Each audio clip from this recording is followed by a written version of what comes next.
Hello good morning.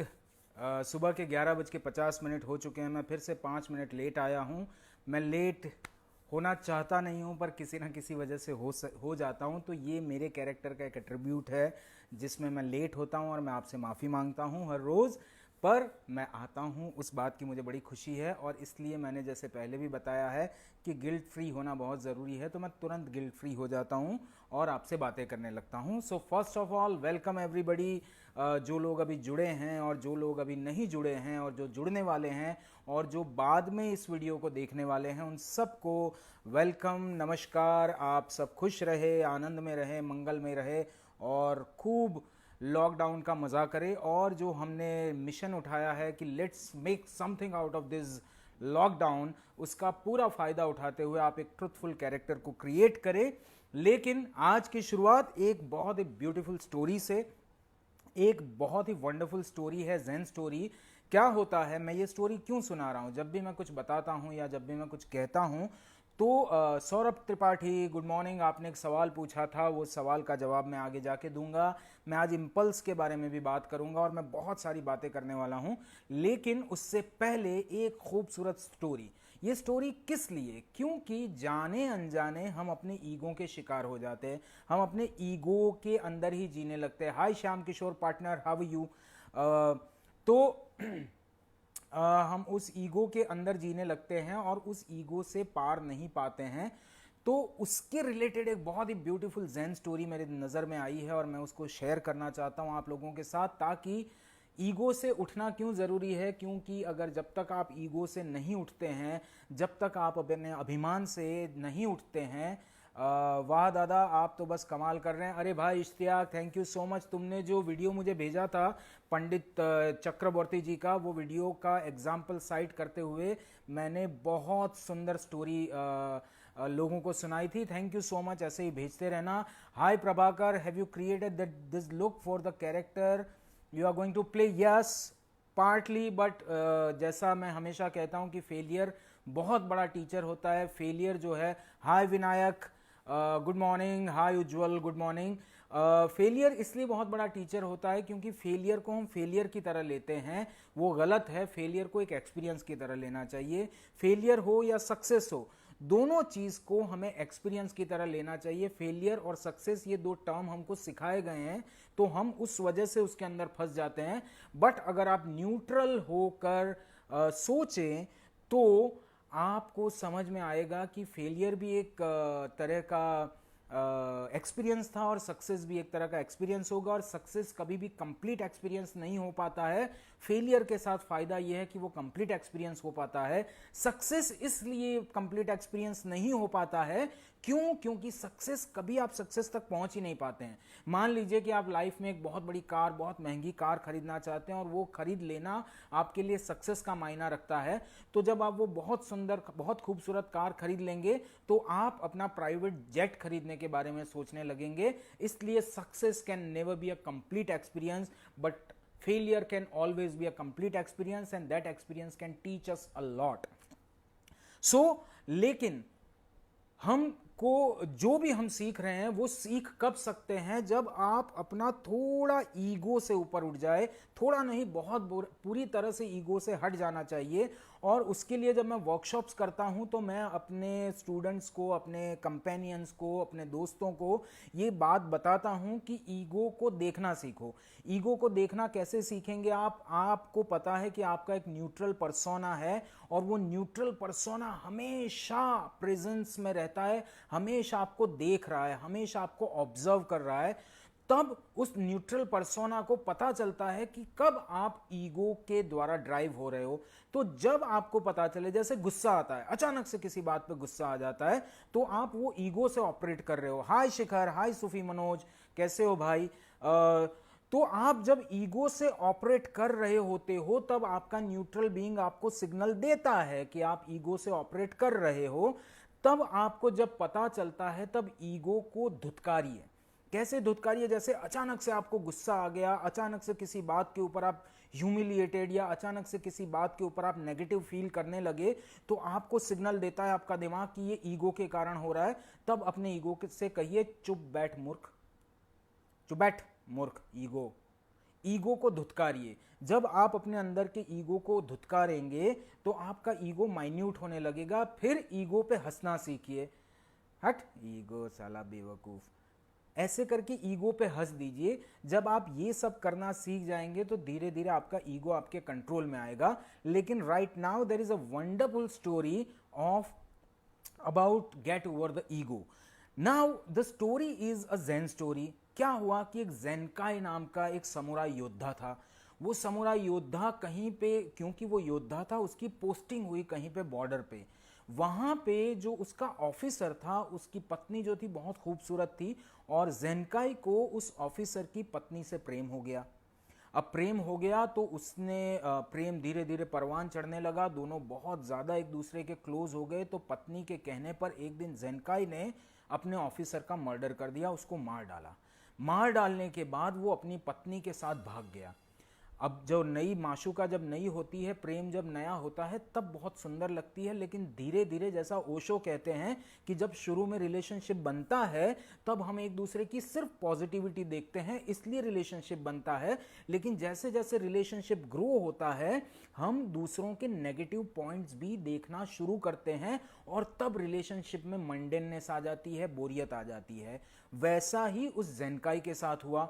वो officer की पत्नी को लेकर भाग तो गया, लेकिन धीरे धीरे उसको पता चला कि ये जो उसकी पत्नी है वो बहुत ग्रीडी है, क्योंकि वो उसको चोरी करने पे उकसाती थी, वो लोगों को परेशान करने पे उकसाती थी। तो धीरे धीरे जो है ज़ेनकाई वो अपनी पत्नी से डिस्गस्टेड, घृणित फील करने लगा। उसे अपनी पत्नी अच्छी नहीं लगने लगी। वो जो ऑफिसर की पत्नी को लेकर भागा था, तो उसने भी उसको छोड़ दिया। छोड़ के वो भाग गया, बहुत दूर कहीं पहाड़ों में चला गया। और जब वो पहाड़ों में पहुंचा तो उसने देखा कि जो गांव वाले हैं उनको कुछ भी खरीदने के लिए और किसी भी काम के लिए शहर जाना पड़ता है, तो वो पूरा पहाड़ क्रॉस करके जाना पड़ता है। अब ज़ेनकाई को जो है अपने जो पाप उसने किए थे उसके पश्चाताप करने थे। तो उसने क्या किया, उसने उस बड़े से पहाड़ के बीच में से टनल खोदना शुरू कर दिया। वो टनल खोदता रहा, खोदता रहा, खोदता रहा। 20-22 साल गुजर गए, लेकिन टनल अभी तक खत्म नहीं हो रहा था। थोड़ा सा बच गया था, और तभी वो जो ऑफिसर था जिसकी पत्नी को लेकर वो भागा था, उसका बेटा तब तक बड़ा हो गया और वो बहुत बड़ा समुराई योद्धा हो गया। और उसने सोचा कि वो अपने पिता की मौत का बदला लेगा, और वो ढूंढते ढूंढते ढूंढते ज़ेनकाई के पास आया। और ज़ेनकाई अपना टनल खोदने में लगा हुआ था, वो अपने पाप का पश्चाताप कर रहा था, लेकिन टनल अभी पूरा होना थोड़ा सा बाकी था। तो वो जो ऑफिसर का बेटा है वो आया और उसने ज़ेनकाई को कहा कि मैं तुम्हारा सर कलम कर दूंगा, मैं अपने बाप की मौत का बदला लूंगा। तो ज़ेनकाई ने उसको कहा कि तुम मेरा सर अगर कलम करना चाहते हो कलम कर देना, मुझे मार देना, लेकिन जो काम मैंने उठाया है, जिस टनल को खोदने का काम मैंने उठाया है, पहले मुझे उस काम को ख़त्म कर लेने दो। तो वो ऑफिसर का बेटा बोला ठीक है ख़त्म कर लो। तो ज़ेनकाई फिर अपना टनल खोदने में लग गया। काफ़ी समय बीतता गया तो वो जो बेटा था ऑफिसर का वो परेशान होने लगा, वो बोर होने लगा। चूंकि समुराई योद्धा था तो बात जबान का बहुत बड़ा मोल था। उसने जबान दी थी कि जब तक तुम ये ख़त्म ना कर लो तब तक मैं इंतज़ार करूंगा। तो वो इंतज़ार करते करते करते धीरे धीरे बोर होने लगा। बोर होने के बाद उसको लगा कि ये टनल को जल्दी ख़त्म कर दिया जाए, तो वो भी ज़ेनकाई के साथ टनल खोदने में लग गया। टनल खोदते खोदते खोदते एक दिन आ गया जब टनल पूरी खोद के रेडी हो गई। इस पार से उस पार लोग जाने लगे, रास्ता बन गया। 30 फुट चौड़ी, 20 फुट ऊंची और हज़ारों फीट लंबी टनल दोनों ने मिलकर खोद ली। जब ये काम खत्म हो गया और लोग आने जाने लगे तो ज़ेनकाई को अपना दिया हुआ वादा याद आया। अब उसको वादा याद आया तो उसने उस ऑफिसर के बेटे को जो बदला लेने आया था, ज़ेनकाई का सर कलम करने के लिए आया था, उसको ज़ेनकाई ने कहा कि भैया मेरा काम ख़त्म हो गया, मैंने टनल खोद ली, मैंने अपने पाप का प्रायश्चित कर लिया है, अब तुम चाहो तो मेरा सर कलम कर दो। तब उस ऑफिसर के बेटे ने बोला कि मैं अपने गुरु का सर कैसे कलम कर सकता हूँ। ये जो ऑफिसर का बेटा अपने सर पे अपने बाप की मौत का बदला लेने का जो घमंड, जो अभिमान, जो ईगो लेकर आया था, वो ईगो ज़ेनकाई को देखकर पिघल गया, ख़त्म हो गया। इसलिए मैं कहता हूं कि it is very very important that you look at your self. You your self is Zenkai and you your self is that samurai योद्धा. तो आप अपने अंदर के उस समुराई योद्धा से आपके अंदर के ज़ेन्काई को देख सकते हैं और अपने ईगो को ख़त्म कर सकते हैं. आपका जो न्यूट्रल पर्सोना है, जो बिल्कुल प्योर है, जिसको आत्मा का नाम दे दे, सोल का नाम दे दे, चाहे जो मन है वो नाम दे दे, वो बहुत प्योर है और वो बहुत न्यूट्रल है. उसको आपके बारे में सब पता है. आप क्या सही कर रहे हैं, क्या गलत कर रहे हैं, किसी के साथ अन्याय कर रहे हैं, किसी के साथ न्याय कर रहे हैं, किसी को प्रेम कर रहे हैं, किसी को नफरत कर रहे हैं. वो सारी चीज़ें आपका न्यूट्रल बीइंग, जिसे आप आत्मा का नाम देते हो, जो भी नाम देते हो, वो सब जानता है. तो वही आत्मा जो है वो आपका ज़ेन्काई है. उस ज़ेन्काई को देखिए और अपना जो ईगो है, जो समुराई योद्धा बन के आया है, उस ईगो को ख़त्म कर दीजिए. क्योंकि आपका न्यूट्रल बीइंग जानता है कि आप सही राह पर चल रहे हैं. So very very important. If you earn knowledge, if you want to earn people, if you want to earn goodness, if you want to earn the calmness, the peace, the happiness, the ecstasy in your life, you need to get over of your ego. और ego कोई बहुत बड़ी चीज़ नहीं है, ego कोई बहुत बड़ी मुश्किल चीज़ नहीं है. सेल्फ रिस्पेक्ट और ईगो के बारे में भी फ़र्क करना आना चाहिए. तो अपने ईगो से ऊपर उठिए तो नया ग्रहण करना बहुत आसान हो जाएगा. अब आगे की स्टोरी. आज का एजेंडा क्या है? आज का एजेंडा ये है कि मैं आज thoughts, emotions and intent of your script के बारे में बात करने वाला हूँ. उसके बाद मैं costume, makeup, space and time के बारे में बात करने वाला हूँ. And I am going to show you few more ways of reading your script. So ये सब करूंगा, लेकिन उससे पहले, जैसा कि मैं बार बार आपको उकसाता हूं कि आप मुझे सवाल पूछिए, लेकिन मेरी आपसे रिक्वेस्ट है कि ये सवाल आप इन लाइव सेशंस में ही पूछिए. उसका फ़ायदा क्या होता है? उसका फ़ायदा, आप मुझे पोस्ट भी कर सकते हैं, आप मुझे भेज भी सकते हैं, लेकिन मैं उन सवालों का जवाब इन सेशंस में ही दूंगा. उसके दो फ़ायदे हैं. उसका पहला फ़ायदा ये है कि जो लोगों के दिमाग में ये सवाल चल रहे हैं उनको भी इसके जवाब मिल जाएंगे. दूसरा फ़ायदा ये है कि आप जब सवाल मुझे पोस्ट करते हो उसके बाद मुझे उस सवाल के बारे में सोचने का मौका मिलता है. इसलिए मैं अपने लाइव सेशंस में ही आपके सवाल का जवाब दूंगा और वो देने के बहुत सारे फ़ायदे हैं. तो मुझे कल 2 सवाल आए जो कि मुझे बहुत इंपॉर्टेंट लगे और उन सवालों को एड्रेस करना बहुत ज़रूरी है. जैसे मुझे किसी ने पूछा, मुझे जहाँ तक याद है उनका नाम है सिद्धार्थ सिड. और एक सवाल मुझे किसी और ने पूछा है. तो पहला सवाल जो है वो ये है, what is impulse in terms of acting. ये इतना ज़्यादा कंफ्यूजिंग और इतना ज़्यादा मुश्किल इस वर्ड को बना दिया गया है. 2 वर्ड है, एक है इम्पल्स और एक है स्टिमुलाई. तो स्टिमुलाई और इम्पल्स का नाम सुनते ही एक्टर्स को थरथराहट होने लगती है, समझ में नहीं आता है. क्योंकि जैसे हम इमोशंस की बात करते हैं, जैसे हम थॉट्स की बात करते हैं, जैसे हम इम्पल्सेस की बात करते हैं, जैसे हम स्टिमुलाई की बात करते हैं, इमेजिनेशन की बात करते हैं, तो ये सारी चीज़ें फिजिकल नहीं है. इनके कोई शेप और साइज नहीं है, कोई आकार नहीं है, कोई इनका कलर नहीं है. तो इसलिए इन सारे वर्ड्स का जो मिस्ट्री है वो और ज़्यादा बड़ी हो जाती है. जैसे ही कोई कहता है कि you should discover a correct impulse, तो हम तुरंत उसमें चले जाते हैं, जिसको कहते हैं, क्या कहते हैं उसको, इंटेलेक्चुअलिज्म में चले जाते हैं. लेकिन there is nothing intellectual about it. It is very easy to understand, it is very easy to discover it, and I am going to do it right now with you. So मैं पहले भी कह चुका हूं कि over thinking is mother of every disaster. Hello Sagar, over thinking is mother of every disaster. तो हम over thinking में फंस जाते हैं. जैसे हमारे ऊपर कोई टर्म फेंका जाता है, और ये बहुत लोग करते हैं कि आपके ऊपर एक टर्म फेंक देंगे, जैसे कि if you don't go through the correct impulse in your body, then your psychology is going to be not have a great stimuli, and the acting is to reacting in the imaginary circumstances with the truthful actions. अब ये इतना सारा कोई बोल देगा तो हम अपने आप में ही कंफ्यूज हो जाते हैं, हमको समझ में नहीं आता कि ये क्या हो रहा है. So what you need to do is address everything step by step. Now somebody has asked me about the impulse. Impulse बहुत ही सिंपल चीज है, अभी मैं आपको समझाऊंगा तो आपको समझ आ जाएगा. और इम्पल्स कहां से पैदा होता है? स्टिमुलाई से पैदा होता है. स्टिमुलाई भी बहुत सिंपल चीज है, वो मैं अभी आपको समझाऊंगा तो बहुत आसानी से समझ आ जाएगा. लेकिन शब्दों के भार से, शब्दों के वजन से, शब्दों के पुराने एसोसिएशन से डरिए मत, घबराइए मत. शब्द को समझने की कोशिश कीजिए, क्योंकि शब्द हमने बनाए हैं और शब्द का बहुत पावर होता है, पर शब्दों को समझना बहुत आसान होता है अगर आप इंसान हैं तो सबसे पहले हम इंपल्स के बारे में बात कर लेते हैं. इंपल्स क्या है फिजिक्स के टर्म में? Change of momentum of an object when the object is acted upon bye a force for an interval of time. मतलब किसी भी ऑब्जेक्ट को अगर फोर्स दिया जाएगा एक पर्टिकुलर समय के लिए तो उसके मोमेंटम में चेंज आएगा, उसको इंपल्स कहते हैं.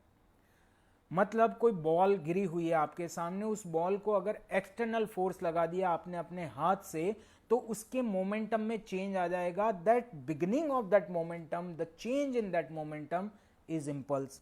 नाउ बायोलॉजिकल टर्म में इसको समझने की कोशिश करते हैं. The signal that travels along the length of a nerve fibre and ends the release of neurotransmitters. Neurotransmitters मतलब हमारे दिमाग के अंदर न्यूरोट्रांसमीटर्स है जो कि इंफॉर्मेशंस को एक दूसरे से कम्युनिकेट करते हैं. तो जो सिग्नल ट्रैवल करते हैं आपके नर्वस सिस्टम के थ्रू, उनको इंपल्सेस कहते हैं. Nerve impulses means by which information is transmitted along the neurons and throughout nervous system. तो आपके न्यूरॉन्स के थ्रू जिन चीज़ों से, जिन इम्पल्सेस से आपके नर्वस सिस्टम में इंफॉर्मेशन ट्रांसमिट होता है उसको इम्पल्स कहते हैं. ये तो हमने समझ लिया फिजिक्स और बायोलॉजी की लैंग्वेज में, साइंटिफिक लैंग्वेज में. Now let's understand it in acting के पर्सपेक्टिव से. इंपल्स एक्टिंग में अब बहुत आसानी से थोड़ा सा अपना अटेंशन इंपल्स के ऊपर ले आइए. It is very easy to understand but because it is mystical and it is invisible and that is why we get scared of these concepts, but these are easy concepts. Now try to understand. Impulse is reaction of an emotion response to something. Something is stimuli. Impulse is reaction of an emotion response to something that has significant momentary or long term meaning to it. कोई भी चीज का reaction that is significant, जिसको आप register कर लेते हो, जिसको आप इंपॉर्टेंस देते हो, ऐसी किसी भी चीज का रिएक्शन इज इंपल्स. जो भी सामने से आपको मिला है, एक्सटर्नल जो भी मिला है, something out of you which produces emotional response is impulse. Now आप सबने गाड़ी चलाई होगी, आप सबने बाइक चलाई होगी कभी ना कभी अपने जीवन में. अगर नहीं चलाई होगी तो थोड़ा बहुत विज्ञान पढ़ा होगा. थोड़ा बहुत विज्ञान नहीं भी पढ़ा है तो मैं आपको समझा देता हूं कि जैसे ही आप गाड़ी को स्टार्ट करते हैं और सेल्फ दबाते हैं उसका, या आप गाड़ी को स्टार्ट करते हैं और उसका किक मारते हैं, तो उसके अंदर एक इलेक्ट्रिक फ्लो पैदा होता है. वो इलेक्ट्रिक फ्लो पैदा होने से प्लग के अंदर स्पार्क होता है, और प्लग के अंदर स्पार्क पैदा होता है तो जो इंजन के अंदर फ्यूल होता है वो फ्यूल जलने लगता है, और वो फ्यूल जलता है तो वो उसके इंजन को स्टार्ट कर देता है और वो इंजन रन करने लगता है. That is very simple to understand कि जो प्लग का स्पार्क होता है वो स्पार्क इंजन को स्टार्ट कर देता है, वो इंजन को रन करने लगता है, और जब वो फ्यूल जलता है तो आपका इंजन रन करने लगता है. Very easy to understand. Similarly your engine, your body, your being when you are acting as an actor is, समझ लीजिए, इज एन इंजन. आपका जो शरीर है, आपका जो बीइंग है, आपका जो मैकेनिज्म है वो एक इंजन है. वो आपका जो कैरेक्टर प्ले कर रहे हैं वो एक इंजन है. उसको जब बाहर का स्टिमुलाई, समझ लीजिए कि इग्निशन का चाबी है, वो स्टार्ट होता है और आप किक, वो जो किक है, स्टिमुलाई का किक जब लगता है तो आपके स्पार्क प्लग में स्पार्किंग होती है. That is impulse. मतलब बाहर के कोई भी एक्शन से आपके अंदर रिएक्शन का बिगिनिंग होता है, उसको इम्पल्स कहते हैं। बहुत ही सिंपल है समझना। अब जो स्टिमुलाई है उसको समझ लीजिए। स्टिमुलाई यानी क्या? प्रेरणा, प्रोत्साहन। जैसे गवर्नमेंट की भाषा में बोला जाए, जैसे ऑफिशियल लैंग्वेज में बोला जाए कि फलाने फलाने स्टेट में कोई आपदा आ गई या कोई विकट परिस्थिति आ गई तो स्टिमुलाई पैकेज दिया जाता है। कोई बैंक डूब रहा है तो उसको स्टिमुलाई पैकेज दिया जाता है। वो स्टिमुलस पैकेज या स्टिमुलाई पैकेज का मतलब है कि उस पर जो चीज़ डूब रही है उसको प्रोत्साहन देने के लिए कोई बाहर से एक्शन किया जाता है। वैसे ही जब आपका को एक्टर कोई एक्शन करता है, कोई स्टिमुलाई देता है, तो वो उसके एक्शन का बिगिनिंग है, किक है, जो आपके अंदर एक स्पार्क पैदा करता है और आप इमोशनल रिस्पॉन्स देते हो, उसको इम्पल्स कहते हैं। Very simple. सामने वाले का बिगिनिंग ऑफ एक्शन और एंड ऑफ द एक्शन और end of something that makes you react is stimuli, and what kind of the spark that starts your emotional response is impulse। तो stimuli और impulse हम समझ चुके हैं। उसको और मैं आसान कर दूं, आसान नहीं आसान, ये श और श में भी बड़ा फर्क आता है। श और स बोलने में भी लोग बड़े परेशान होते हैं, मैं भी कभी कभी परेशान होता हूं, तो आप भी होते होंगे, लेकिन इसकी प्रैक्टिस से ठीक हो जाता है। खैर, तो जब भी आपको सामने वाले के एक्शन से आपके अंदर वो रिएक्शन या वो स्पार्क पैदा होता है जो आपके इमोशनल रिस्पॉन्स के लिए जिम्मेदार होता है, वो इम्पल्स है।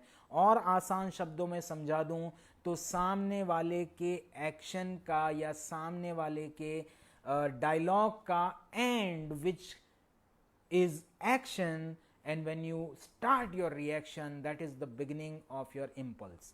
Very simple. अब क्या होता है, बहुत सारे एक्टर्स को मैं ये सजेस्ट करता हूँ जब मैं शूट पे होता हूँ या जब मैं एक्टिंग कोचिंग कर रहा होता हूँ ऑन शूट, तो वो कहते हैं कि सर मेरा पहला टेक, दूसरा टेक, तीसरा टेक अब मैकेनिकल होने लगा है, तो मैं क्या करूँ? तो मैं उनको कहता हूँ अपना इम्पल्स बदल दूँ। तो वो टेंशन में आ जाता है कि इम्पल्स कैसे बदलूं, उसने वो एक्शन किया है तो मेरा रिएक्शन तो सेम टू सेम आएगा।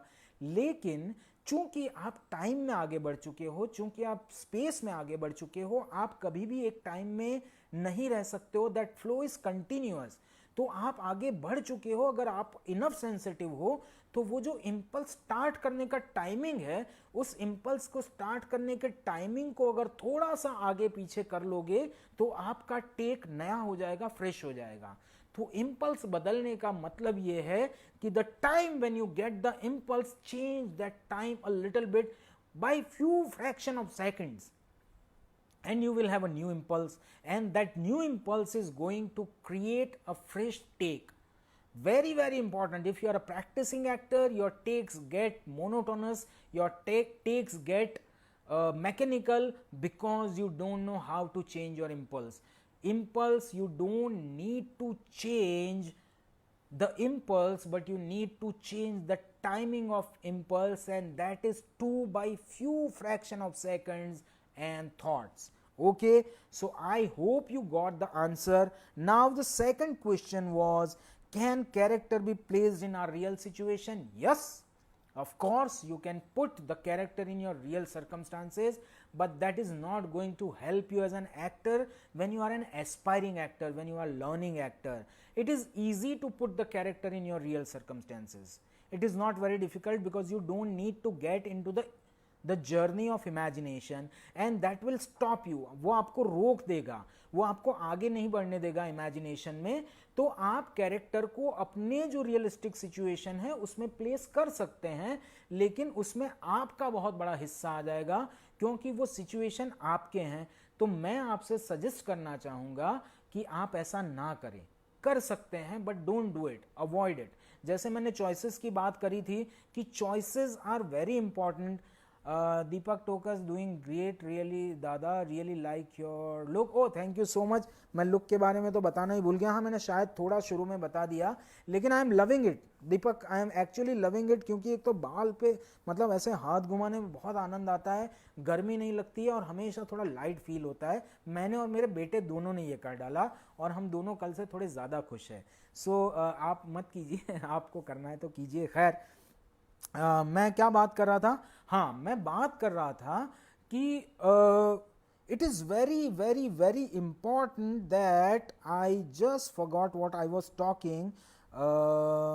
हाँ मैं क्या बात कर रहा था, मैं ये बात कर रहा था कि हाँ आप अपने कैरेक्टर को जो है, आप अपने कैरेक्टर को अपने रियल सिचुएशन में डाल सकते हैं पर मत डालिए, because you are an aspiring actor. Even if you are practising actor, just don't put it in your real circumstances, क्योंकि उससे इमेजिनेशन का दायरा थोड़ा कम हो जाएगा।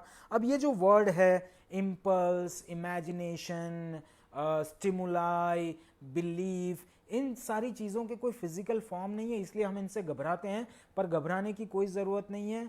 My job is to demystify the acting, and that is what I'm doing. Ultimately we have to arrive to a simplicity where we are able to stay in a moment, we are able to stay in now, we become the character rather than we portray or pretend or act the character. Our job is not to act, our job is to react. Okay, so that is what we have so far discussed. Now today for the last time हम 3 तरह के काम कर रहे हैं जो हमने पहले ही बहुत बार, मैं इस चीज को रिपीट कर चुका हूं।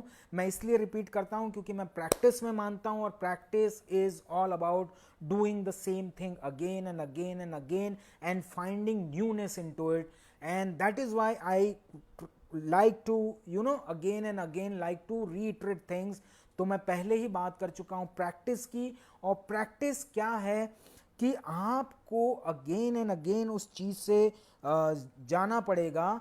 तो इसलिए हम 3 तरह की चीजें कर रहे हैं हम अपने कैरेक्टर को क्रिएट करने के लिए, और ये बात मैं उन सारे लोगों को बोल रहा हूं जो अभी कुछ लोग लाइव मेरे साथ ट्रैवल कर रहे हैं, और वो सभी 300 लोग जो शाम होते होते इन वीडियोस को देख लेते हैं, उन सब के लिए ये कहना चाहता हूं कि आप जो है 3 चीज कर रहे हैं अभी। पहला चीज, हम जो कैरेक्टर क्रिएट करने जा रहे हैं उस कैरेक्टर के लिए हम मटेरियल इकट्ठा कर रहे हैं। हमने बहुत सारा मटेरियल इकट्ठा किया, हमने ऑटोबायोग्राफी लिख ली है कैरेक्टर की, हमने उसके सेंसेस डिस्कवर कर लिए, हमने उसके सीक्रेट डिस्कवर कर लिए, हमने उसके डिजायर डिस्कवर कर लिए, उसके ड्रीम डिस्कवर कर लिए, उसकी लाइकिंग्स और नॉट लाइकिंग को डिस्कवर कर लिया, उसके सेक्सुअल ओरिएंटेशन को, उसके न्यूट्रल एसोसिएशन को, ऐसे बहुत सारी चीजों को हमने डिस्कवर कर लिया है। भूषण शिंपी कह रहे हैं nice session from first video. Thank you Bhushan, keep attending them, and if you want to go back to and look at my videos, you can go to my timeline, or you can go to Role Explore Studios YouTube channel.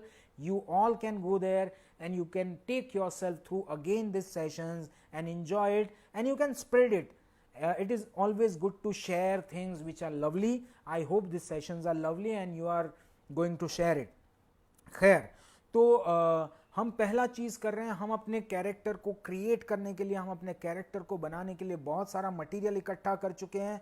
हम दूसरा काम क्या कर रहे हैं, हम दूसरा काम वो जो पुराने 12 सेशंस है उनमें हम बहुत सारे एक्सरसाइजेस कर चुके हैं। आई होप कि आप सारे एक्सरसाइजेस कर रहे हैं जिससे आपका कैरेक्टर आपके मैकेनिज्म के आपके थ्रू पोर्ट्रे होने वाला है, उसको ट्यून कर रहे हैं। और तीसरा इंपॉर्टेंट काम कर रहे हैं, हम अपने स्क्रिप्ट को ध्यान दे रहे हैं, हम अपने स्क्रिप्ट को एब्जॉर्ब कर रहे हैं, हम अपने स्क्रिप्ट को without taking effort of remembering it, हम अपने स्क्रिप्ट को रिमेंबर कर रहे हैं, एब्जॉर्ब कर रहे हैं। तो उसको एब्जॉर्ब करने के मैं बहुत सारे तरीके बता चुका हूं, और वो तरीके इसलिए बता चुका हूं कि आप एक पर्टिकुलर सिर्फ एक टाइप के परफॉर्मेंस के ट्रैप में ना फंसें, आप उस ट्रैप में ना फंसें। इसलिए मैं बार बार अलग अलग तरीके से स्क्रिप्ट को एब्जॉर्ब करने का तरीका मैं आपको दिखा रहा हूं, जिससे कि आप टूटे, आप अपने इमोशंस को तोड़े, अपने स्पीच पैटर्न को तोड़े। आपका स्पीच पैटर्न नहीं बनाना है, जो आपके ट्रुथफुल इमोशंस होंगे उनको आपका स्पीच पैटर्न फॉलो करेगा, पर फिर भी हमको अपना स्क्रिप्ट याद करना है, अपना स्क्रिप्ट एब्जॉर्ब करना है, याद नहीं करना, एब्जॉर्ब करना है। इसलिए मैं अलग अलग तरीके बता रहा हूं। तो आज मैं बहुत इंपॉर्टेंट तरीके, 2 तरीके बताने वाला हूं, लेकिन ये लास्ट है, इसके बाद मैं नहीं बताने वाला हूं, क्योंकि इसके बाद हम स्क्रिप्ट को छोड़ देंगे। अब तक करीब करीब जितने तरीके मैंने बताए, अगर उन तरीकों से आपने अपना स्क्रिप्ट बोला है तो करीब करीब आपके पास 100 से 150 तरीके हैं अपने स्क्रिप्ट को बार बार बार बार अलग अलग तरीके से बोलने के। तो मुझे लगता है कि आपने किया होगा। अगर किया है तो ईश्वर आपका भला करे, नहीं किया है तो ईश्वर आपका और ज़्यादा भला करे। खैर, तो आज कौन से 2 तरीके हैं? पहला तरीका है जब हम बात करते हैं, जैसे मैं बात करते करते बार बार ऐसा बोल देता हूँ, एक साउंड निकलता है। बहुत लोगों के बात करते करते एक साउंड निकलता है हाँ हाँ हाँ हाँ। कुछ लोगों का बात करते करते, कुछ लोगों का हाँ हाँ, ऐसे अलग अलग साउंड निकलते हैं हमारे। हम ध्यान नहीं देते हैं क्योंकि हम कॉन्शियस नहीं होते हैं इस बात को लेकर।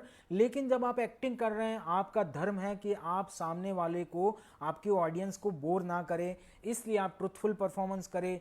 तो जब आपकी स्पीच को ट्रुथफुल बनाना है तो एक ट्रुथफुल स्पीच में साउंड्स भी बहुत सारे होते हैं।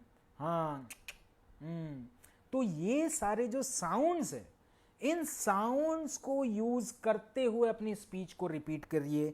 मैं आपको एक एग्जांपल बताता हूं। जैसे मेरा स्क्रिप्ट है, मैं अभी भी पढ़ ही रहा हूं अपना स्क्रिप्ट, मैंने याद नहीं किया है और याद हो रहा है, पर अभी भी पढ़ना है। ये लास्ट बार है, इसको कर लीजिए। अगली बार से हम स्क्रिप्ट को छोड़ने वाले हैं, लेकिन इसको ईमानदारी से कीजिए। ऑनेस्टी दिखती है परफॉर्मेंस में, इसलिए ऑनेस्टी सबसे इंपॉर्टेंट एस्पेक्ट है। सो मेरा स्क्रिप्ट है, माफ करना मैं शहंशाह नहीं बनना चाहता, ये मेरा काम भी नहीं है। तो इसमें मैं एक सेंटेंस, एक साउंड जोड़ना चाहता हूं, तो मैं करूंगा माफ करना मैं शहंशाह नहीं बनना चाहता, ये मेरा काम भी नहीं है। ना तो मैं किसी पर हुकूमत करना चाहता हूं, ना तो मैं किसी को फतेह, मैं सबकी मदद करना चाहता हूं। सो मैंने ये साउंड को जोड़ा। आप चाहे जो साउंड आपको अच्छा लगता है अपनी स्पीच में जोड़िए। मैं ये साउंड जोड़ने के लिए इसलिए कह रहा हूं ताकि आप जितने साउंड जोड़ते जाएंगे उतने साउंड जोड़कर आप अपनी स्पीच को और रियलिज्म की तरफ और रियलिस्टिक बना सकते हैं। तो ये एक तरीका है जिसमें आप एक साउंड जोड़िए। वो साउंड एक और भी हो सकता है, जैसे का साउंड है, मैं माफ करना मैं शहंशाह नहीं बनना चाहता, ना तो मैं किसी पर हुकूमत करना चाहता हूँ, ना तो मैं किसी को फतेह, मैं सबकी मदद करना चाहता हूँ। Hi Vittal, Vittal is asking me to bring him on the camera. Vittal, would you like to come on the camera? Would you like to say something? Just reply and I'll take you on the camera and we can discuss if you have any questions or something. I am waiting. Till then I'll tell you that I'll continue that जब तक विट्ठल का reply आता है तो आप अपना जो dialogues है, आप अपना जो साउंड है, आप अपना जो स्पीच है उसके अंदर साउंड ऐड करते जाइए। और ये शुरू में okay, no sir, no problem. So शुरू में क्या होता है कि आपको ये मैकेनिकल या मोनोटोनस या कुछ अजीब या वियर्ड लग सकता है, but it's okay. It is okay to fail because failing is again an experience and it is a complete experience, जिसके बारे में मैंने वीडियो के शुरुआत में ही बता दिया। पर ऐड दो साउंड, और ऐसा जैसे अभी मैंने 2 साउंड्स ऐड करके मैंने बताया तो मुझे लगा कि वाला साउंड जो है that is not going with my script. मेरी स्क्रिप्ट के साथ वो साउंड जा रहा है, मैं माफ करना मैं शहंशाह नहीं बनना चाहता हूँ, ना तो मैं किसी पर हुकूमत करना चाहता हूँ, मैं सबकी मदद करना चाहता हूं। ये साउंड का sound is going with my script, so I will retain that sound और I can look for something else. Similarly you can also look for sound. Now second way, last way of doing the script. मैंने कल बहुत सारे तरीके बताए हैं, आप उनको भी यूज कीजिए। और लास्ट तरीका है ब्रीथ एंड पॉजेज। आप डेलिब्रेटली ब्रीथ करके अपनी स्क्रिप्ट पढ़िए, जैसे मैं आपको करके दिखाता हूं। माफ करना मैं शहंशाह नहीं बनना चाहता, ये मेरा काम नहीं है, ना तो मैं किसी पर हुकूमत करना चाहता हूं, ना तो मैं किसी को फतेह, मैं सबकी मदद करना चाहता हूँ। मैं पॉजेस भी ले रहा हूँ और मैं ब्रीथ भी ले रहा हूँ। तो धीरे धीरे क्या होगा कि आपको ब्रीथ लेकर ब्रीथ छोड़ते हुए एक्सेल करते हुए आपको अपनी स्क्रिप्ट को नरेट करने का बोलने की आदत पड़ेगी। आपको पॉजेस की करेक्ट आदत पड़ेगी।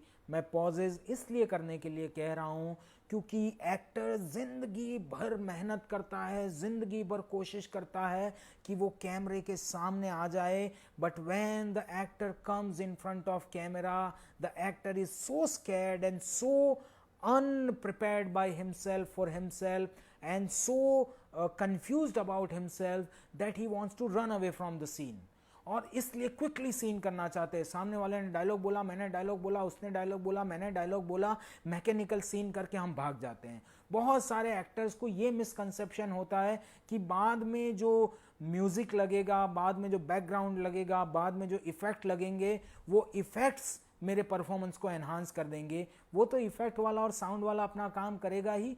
आप क्या करोगे?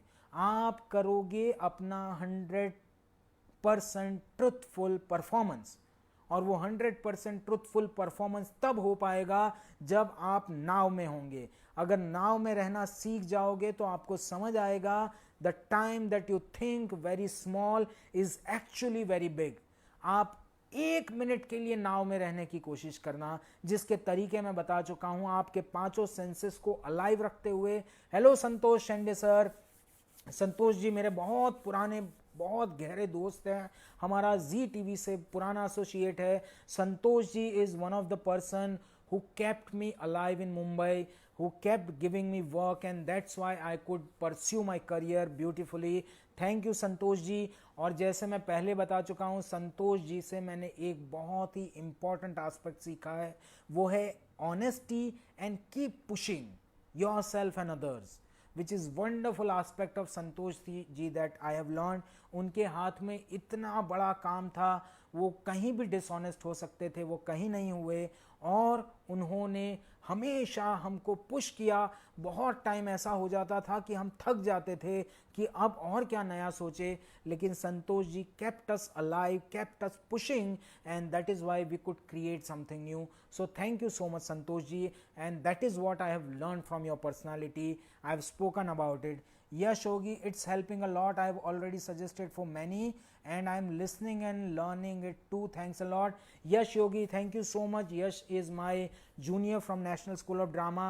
I am so happy when my juniors tell me this. जैसे इश्तियाक ने बताया, आपने बताया, और भी बहुत सारे लोग बताते रहते हैं कि ये सेशंस अच्छे लग रहे हैं, जैसे सावी ने बताया। So I am very very thankful to all of you. If I am going wrong anywhere, if I am giving you misinformation, if you don't agree to anything, even the minute part of my sessions, please please ask me questions, please put your argument ahead so that I will also learn a lot from all of you. Thank you so much Yash. Now I am carrying on. So now मैंने आपको 2 तरीके बता दिए। एक तो sound, add sound to your speech and read your speech, add breathe to your speech and read your script, add pauses to your script and read your script, and you will have some more ways of reading your script. So आपके script, आपका script जो है वो आपने absorb कर लिया है। जब आप एब्जॉर्ब कर लेंगे आपका स्क्रिप्ट कंप्लीटली, तो स्क्रिप्ट को परफॉर्म करते वक्त याद करने के एफर्ट से आप बच जाएंगे और आप आगे बढ़ेंगे।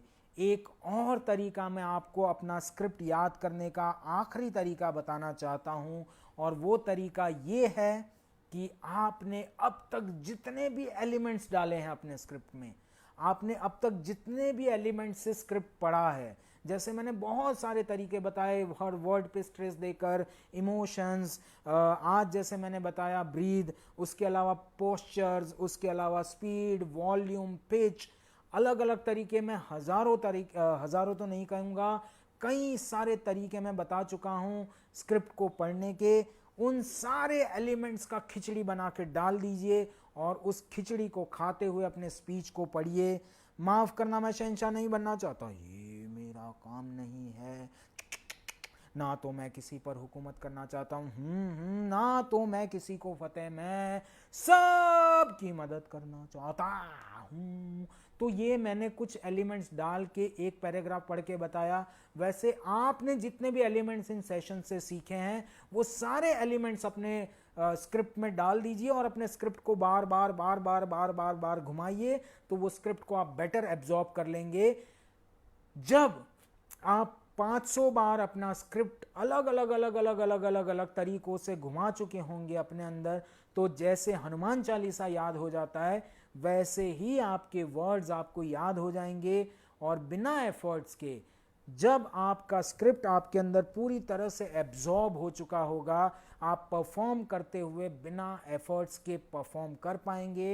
And the most beautiful actor and the most wonderful actor is the one who is effortless।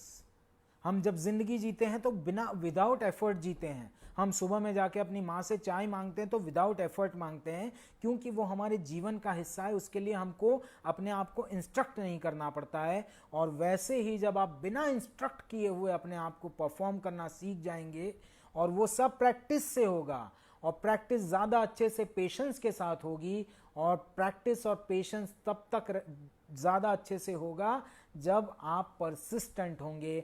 आप बहुत बार फेल होंगे, लेकिन failure is a complete experience, so go through it. It is very important, and don't label it as failure, label it as just another experience. Now, very important aspect of today's session, and that is thought, emotions and intent of your script. So जब आप इतने तरीकों से अपने script को पढ़ रहे हैं तो आपको उसका इंटेंट समझ आएगा। जैसे मेरा स्क्रिप्ट है, माफ करना मैं शहंशाह नहीं बनना चाहता, ये मेरा काम नहीं है, तो इसका इंटेंट है डिनायल। डिनाई कर रहा है एक कैरेक्टर कि मुझे नहीं कहना है, मुझे नहीं बनना है, मुझे माफ करना है, ना तो मैं किसी पर हुकूमत करना चाहता हूं, again denial. So that denial is intent of my script. Now emotion I will be able to decide when I put that character in some situation. But if you have already put your character in some situation, if you are able to gauge that situation, then your emotion would start from there. Again, हमने stimuli और impulse के बारे में बात की है, तो अगर आपके कैरेक्टर में, आपके स्क्रिप्ट के अंदर कोई और कैरेक्टर है, तो उस कैरेक्टर का जो एक्शन है वो आपके इमोशंस को ड्राइव करेगा। उसका जो स्टिमुलाई है, स्टिमुलाई मतलब मैंने पहले भी बताया, the ignition which sparks an impulse into you is the reaction of that character. अगर वो आपको समझ आ रहा है तो वहां से आपका इमोशन जनरेट होगा। नाउ इमोशन और थॉट के बीच का डिफरेंस समझ लीजिए। थॉट का क्या होता है, एक शेप और साइज होता है, एक उसका लैंग्वेज होता है। जैसे मेरा एक थॉट है, मेरा थॉट क्या है, अभी मुझे थॉट यह आ रहा है कि मेरा थॉट क्या है इस बारे में बताऊं, तो मेरा थॉट क्या है इस बारे में बताऊं, इसकी एक लैंग्वेज है। लेकिन जो उस थॉट के पीछे कंफ्यूजन है, मेरा थॉट क्या है कि इनको मैं क्या थॉट बताऊं, ये मेरा थॉट है।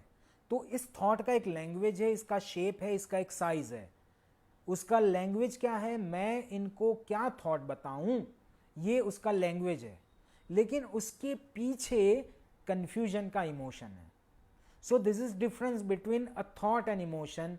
इमोशंस जो है उनका कोई पर्टिकुलर शेप, साइज और फॉर्म नहीं होता है, वो इनविजिबल है, वो दिखता नहीं है, वो होता है।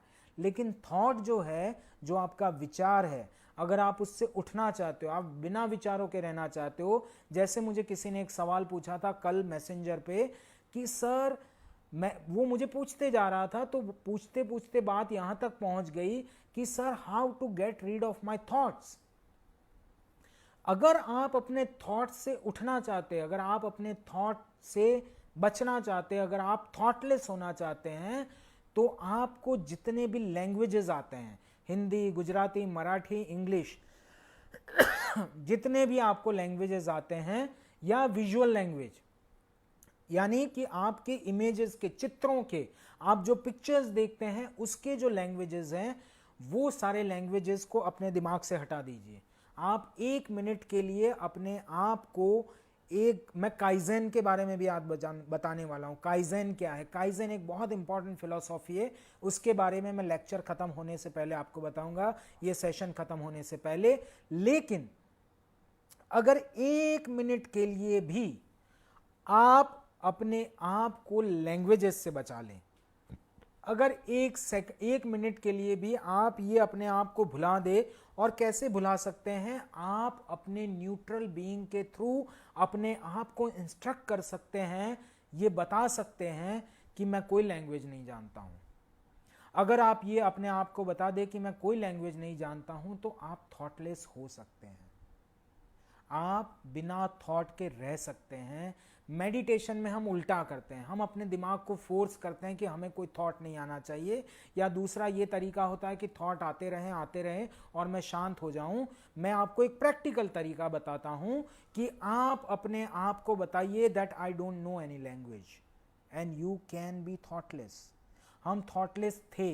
If you can read a book by Yuval नोआ हरारे जिसका नाम है सेपियंस, तो आपको समझ में आएगा कि जब हमने फार्मिंग करना शुरू नहीं किया था, उससे पहले हम नाव में रहना बहुत अच्छे से जानते थे। जैसे ही हमने फार्मिंग करना शुरू किया, आज से 15-20 हजार साल पहले, हमने अपनी ज़रूरत से ज़्यादा सामान इकट्ठा करना शुरू किया, हमने बाउंड्रीज बनाना शुरू किया, और ज़रूरत से ज़्यादा जो सामान इकट्ठा हुआ उसको स्टोर करना शुरू किया।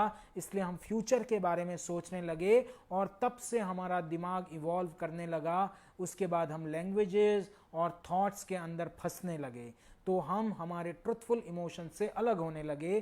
तो अब मैं आपको सजेस्ट कर रहा हूं कि आप अपने जो लैंग्वेजेस है, चाहे वो विजुअल हो, चाहे वो वर्ड हो, चाहे वो वर्बल लैंग्वेज हो, उन लैंग्वेजेस से अपने आप को दूर कर लीजिए। 1 मिनट के लिए ये प्रैक्टिस करना शुरू कीजिए रोज। मैं आपको 5 मिनट, 10 मिनट, 20 मिनट, आधे घंटे के फोर्सफुल मेडिटेशन, या अपनी सांसों को देखते रहिए, उस तरह के मेडिटेशन की तरफ बिल्कुल नहीं बढ़ाना चाहता हूं। वो मुश्किल होता जा रहा है क्योंकि उसके ऊपर बहुत रिसर्च, बहुत स्टडी, बहुत ज़्यादा लिखा जा चुका है, तो आदमी ढूंढता ही रहता है, फंसता ही रहता है। जैसे हमारे हिंदू शास्त्रों में आप कहीं पे भी ब्रह्मा विष्णु महेश के मूल तक नहीं पहुंच पाते हो। कहाँ से आए, कैसे आए, उस मूल तक पहुंचना बहुत मुश्किल हो जाता है क्योंकि वो घुमाया जाता है। वैसे ही आपको मेडिटेशन के बारे में इतना कुछ सिखा दिया गया है कि वो बोझ बन गया है। तो ओवर थिंकिंग से बचते हुए just try to forget, just blindly believe me. मैं ऐसा फोर्स कभी नहीं करता हूं किसी को, लेकिन आज मैं कर रहा हूं। मैं आपसे प्रार्थना कर रहा हूं कि अपने आप को शट डाउन कर दीजिए हर लैंग्वेजेस से, चाहे वो विजुअल हो या वर्बल हो, चाहे वो इंटरनल लैंग्वेज हो, चाहे वो आपके दिमाग में प्रोड्यूस होने वाली लैंग्वेज हो, उससे शट कर दीजिए। You would be able to be thoughtless. आप थॉट से उठ जाएंगे, और वो शांति आपको जो महसूस होगी, उसका मुकाबला कोई नहीं कर सकता है। And emotions are different from your thought. Emotions are shapeless, emotions are formless, emotions are imageless, emotions are just experiences that you go through, and it could be different for everybody. For example, the emotion of sadness could be depressing for me, emotion of sadness could be a laughter for somebody. जैसे Egypt का एक example, मुझे Egypt का नहीं, कौन सी country है, Syria का एक मुझे बहुत इंपॉर्टेंट एग्जाम्पल याद आ रहा है कि एक वीडियो मैंने देखा था जिसमें एक पिता जो है अपनी बेटी को बार बार, जब भी, क्योंकि सीरिया एक बहुत ही बड़ा वॉर ग्राउंड हो चुका है जहां पे हर कंट्री आती है और अपने वेपन्स ट्राई करके बम फोड़ के चली जाती है। उनको इंसानों की बिल्कुल वैल्यू नहीं है। इंसान के बारे में सबसे बड़ा प्रॉब्लम यह है कि एक इंसान दूसरे इंसान को इंपॉर्टेंस ही नहीं देना चाहता है, और इसलिए हम एक दूसरे को मारने काटने में लगे हुए हैं। और अगर आप सेपियन किताब पढ़ेंगे तो आपको समझ में आएगा एक और बात, कि हम जैसे एक तरह के सेपियंस, एक तरह के डीएनए वाले ह्यूमन बीइंग्स हैं, वैसे बहुत सारे तरह के ह्यूमन बीइंग्स, हमारी अलग अलग तरह की स्पीसीज हुआ करती थी, लेकिन हम होमो सेपियंस ने सबको मार डाला और हम अकेले बच गए। और अब हम इस जिद में लगे हुए हैं कि हम अपने आप को भी मार डालें ताकि खत्म हो जाएं। और ये इसलिए होता है क्योंकि हम दूसरे ह्यूमन बीइंग को इंपॉर्टेंस ही नहीं देना चाहते हैं। पर रामायण की एक लाइन है, बहुत सिंपल लाइन है कि परहित सरस धर्म न पायो, मतलब कि दूसरे के हित से बड़ा धर्म कोई नहीं है। अगर ये सिंपल सी बात आप अपने आप को समझा दें, सिखा दें, तो बहुत आसान हो जाएगा। So coming back to Syria, जहां के लोगों की बिल्कुल वैल्यू, बिल्कुल समझदारी, बिल्कुल हमको उनके एग्जिस्टेंस की पड़ी नहीं है। इसलिए चाहे वो अमेरिका हो, चाहे रशिया हो, चाहे यूरोपियन कंट्रीज हो, जिनका ईगो इतना ऊपर रहता है, वो अपनी वाइट स्किन की वजह से, मैं बिल्कुल भी रेसिस्ट आदमी नहीं हूं, लेकिन ये फैक्ट है और ये हो रहा है संसार में। उसको देखते हुए हम देखते हैं कि वो सारे कंट्रीज जाके सीरिया में बम गिरा रहे हैं, सीरिया के लोगों को मार रहे हैं। पर इस वजह से क्या होता है, 24 घंटे वहां पे बमों की, मिसाइल्स की आवाजें आदमी के कान में पड़ती रहती है। अगर अटैक नहीं होता है तो भी ये साउंड्स कंटिन्यूस वहां पे रहती है। तो एक पिता ने, बहुत ही सुंदर वीडियो था, एक पिता ने अपनी बेटी को हर बम की आवाज, हर मिसाइल की आवाज पे हंसना सिखाया। जब भी बम की आवाज होती थी वो अपनी बेटी को कहता था हंसो, और बेटी हंसने लगती थी, दोनों बाप बेटी हंसने लगते थे। तो वो साउंड का जो डर है उसका रिएक्शन उसने बदल दिया, उसको हंसी कर दिया। मेरे या आपके लिए वो साउंड का इंपैक्ट शायद डर हो सकता है, लेकिन उसके लिए लाफ्टर है।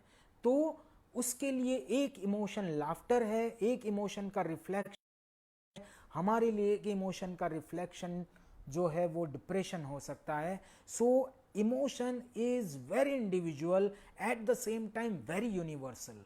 Emotion is the only universal language that human kind understand. जैसे ग्रीड हमको भी समझ में आता है, यूरोपियन को भी समझ में आता है। जैसे करुणा हमको भी समझ में आती है, यूरोपियन को भी समझ में आती है। जैसे Kanhaiya Kaithwas, my senior is watching, Kanhaiya भाई thank you so much. Kanhaiya भाई is such a lovely wonderful personality, जिनसे हमने बहुत कुछ सीखा है। इनसे सबसे इंपॉर्टेंट चीज हमने सीखी है हंसते रहना, हमेशा हंसते रहते हैं। मैं जब भी कन्हैया भाई का चेहरा इमेजिन करता हूं, मुझे एक हंसता हुआ चेहरा इमेजिन होता है। So that is my association with Kanhaiya भाई and he is watching. Thank you so much दादा, ये आगे बढ़ाइए, जितने लोगों को मिले, जितने लोग सीख सके, जो ना सीख सके भगवान उनका और भला करे। क्योंकि मैंने एक लाइन अभी अभी समझी है कि जो बिल्कुल नहीं समझता है वो सबसे ज्यादा समझदार होता है। खैर ये जोक है, पर emotions are the only universal language, so we should concentrate on that. Now coming to very important aspect of your character creation, मैंने एक श्लोक अपने शायद 15वें या 17वें सेशन में बताया था, दैट आंगिकम भुवनम यस्य वाचिकम सर्ववांगमयम आहार्यम चंद्र तारादि त्वम नमः सात्विकम शिवम। तो त्वम नमः सात्विकम शिवम मतलब जो सत्व है, जो सत्य है, जो ट्रुथ है हमारे इमोशंस का, हमारे कैरेक्टर का, उसको तो हम ढूंढने की कोशिश कर ही रहे हैं और उसको करते रहेंगे, और जब तक नहीं मिलेगा हम लगे रहेंगे। लेकिन बाकी तीन, आंगिकम भुवनम यस्य, आपके अंग प्रत्यंग, आपके जेस्चर्स, पोस्चर्स, आपके जो बॉडी के द्वारा किए जाने वाली चीजें हैं, उनमें कॉस्ट्यूम, मेकअप बहुत इंपॉर्टेंट है। तो आपका कैरेक्टर फिजिकली कैसा दिखता है उसके बारे में आपको सोचना है। जैसे मैं जो कैरेक्टर करने जा रहा हूं, उस कैरेक्टर में मुझे थोड़ा सा वियर्डनेस, थोड़ा सा ह्यूमर ऐड करना है, थोड़ा सा रेगुलरिटी से हटके करना है, इसलिए मैंने अपने बाल निकाल दिए हैं। तो ये मैंने एक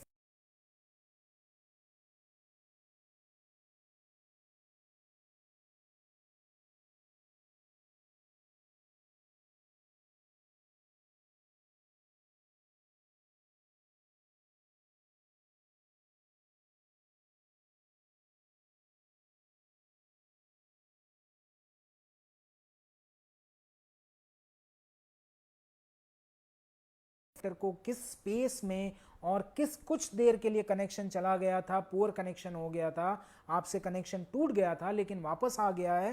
तो मैं ये बता रहा था कि आपका कैरेक्टर फिजिकली कैसा दिखेगा, उन एलिमेंट को भी डिस्कवर कर लीजिए, उसमें एक हो गया आपका कॉस्ट्यूम, आप क्या कपड़े पहनेंगे वो डिसाइड कर लीजिए, वो लिख लीजिए, अभी परफॉर्म नहीं करना है। आपका गेटअप, आपका कॉस्ट्यूम कैसा होगा उसके बारे में भी डिस्कवरी करके लिख लीजिए। मैंने पहले भी कहा है, जब आप अपना स्क्रिप्ट से आप जा रहे हैं,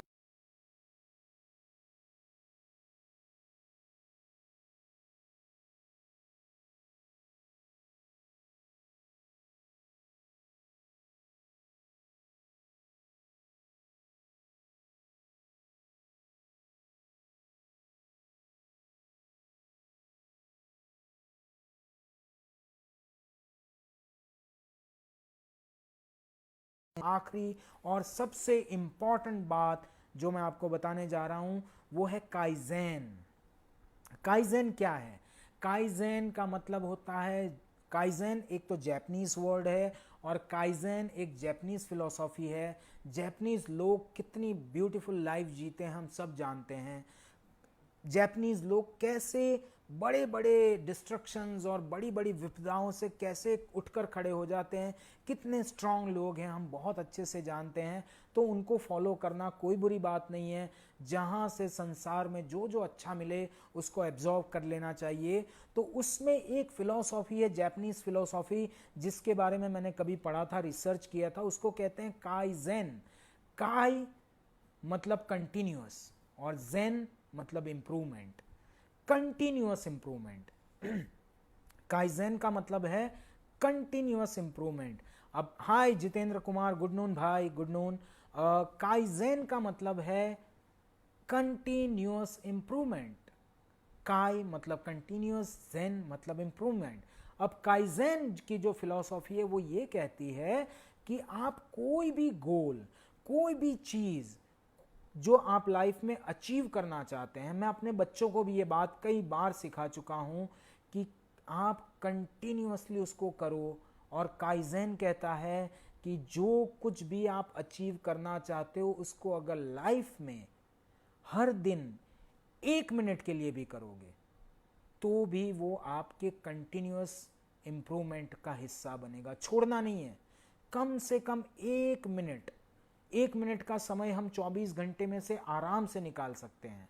24 घंटे में कई सारे मिनट्स होते हैं, उन सारे मिनट्स में से 1 मिनट का टाइम, 60 सेकेंड का टाइम, हाय कुलदीप, 60 मिनट्स 60 सेकेंड्स का टाइम अगर आप नाव में रहना सीख जाएंगे, जो कि मैं बता चुका हूं कैसे कर सकते हैं, बहुत सारे तरीके बताए हैं मैंने, वो सारे तरीके आप रिफर कर सकते हैं मेरे अर्लियर सेशंस में या हमारे रोल एक्सप्लोर स्टूडियोज के यूट्यूब चैनल पर जाकर, जिसको प्लीज़ सब्सक्राइब कीजिए, बहुत लोगों को बताइए। Sharing is a good thing.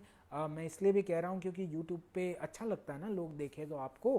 तो खैर, एक परफॉर्मर की हमेशा ये लालच होती है कि लोग उसको देखें, तो मैं उसको कंप्लीटली एक्सेप्ट करता हूं। पर मैं ये कह रहा हूं कि अगर आप काइजेन करना सीख जाएं, मतलब आप जो कुछ करना चाहते हो उसको 1 मिनट के लिए भी अगर करना सीख जाए तो आपके मैकेनिज्म को उसकी आदत पड़ जाएगी। और वो आदत अच्छी आदत है, भली आदत है, और वो आदत आपके कंटिन्यूअस इंप्रूवमेंट में हेल्प करेगी। So do Kaizen every day just for 1 minute, anything that you want to achieve.